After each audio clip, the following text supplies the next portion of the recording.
আজকে তোমাদেরকে একটা ভূতের গল্প শোনাই।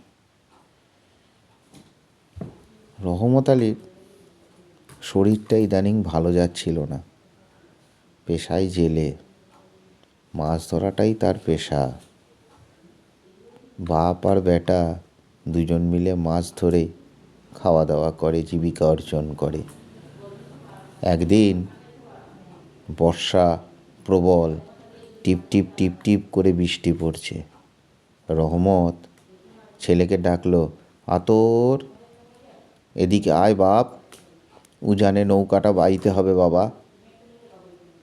আতর সঙ্গে সঙ্গে বাপের ডাকে সাড়া দিয়ে বলো, যাই আব্বা, নৌকাটা নিয়ে যাই। বাপের শরীর ভালো যাচ্ছিল না, তাই দেখে আতর নৌকাটা নিয়ে বাপের দিকে এগিয়ে যায়। দুজন মিলে সন্ধে নেমে আসছে, আস্তে আস্তে আস্তে আস্তে দুজন মিলে বাড়ি ফেরার রাস্তা খোঁজ করছিল।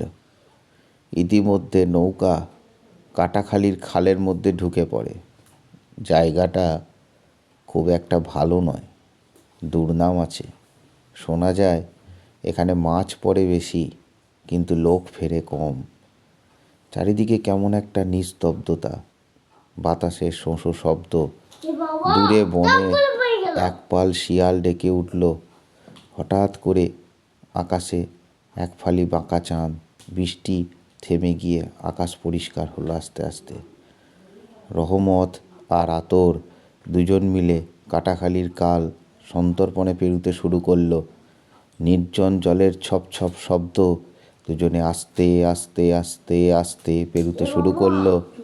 দুজন মিলে আস্তে আস্তে আস্তে আস্তে কাটাখালির খাল পেরুতে শুরু করলো। হঠাৎ দূরে একটা মেয়েলি কণ্ঠে কে যেন কেঁদে উঠল। রহমতের বুকটা কেঁপে উঠল। আতরকে বলল, আয় বাপ, কাছাকাছি এসে বস, আমার বুক কাঁপে। আতর বলছে, চিন্তা নাই আব্বা, আমি আছি। দূরে মেয়েলি কণ্ঠে কান্নাটা যেন বেড়েই চলেছে। যত কাটাখালি তারা পেরুচ্ছে তত সেই আওয়াজ আরও তীব্র থেকে তীব্রতর হচ্ছে। মনে হচ্ছে যেন কান দিক বিদিক বাতাস বিদীর্ণ করে সেই আওয়াজ যেন চারিদিকে ছড়িয়ে পড়ছে। আস্তে আস্তে অত পোড় খাওয়া জেলেরও বুক কাঁপতে শুরু করলো। রহমত আর আতর সন্তর্পণে নৌকা বেয়ে ওই কাটাখালির খাল পেরুতে শুরু করলো। শেষ রাতের দিকে হঠাৎ করে দূরে এক ফালি আবার শিয়াল ডেকে উঠল। আর কান্নাটা শেষ হওয়ার সঙ্গে সঙ্গে একটা আবছা ছায়া অন্ধকারে মনে হলো দূরের জঙ্গলে নড়ে উঠল।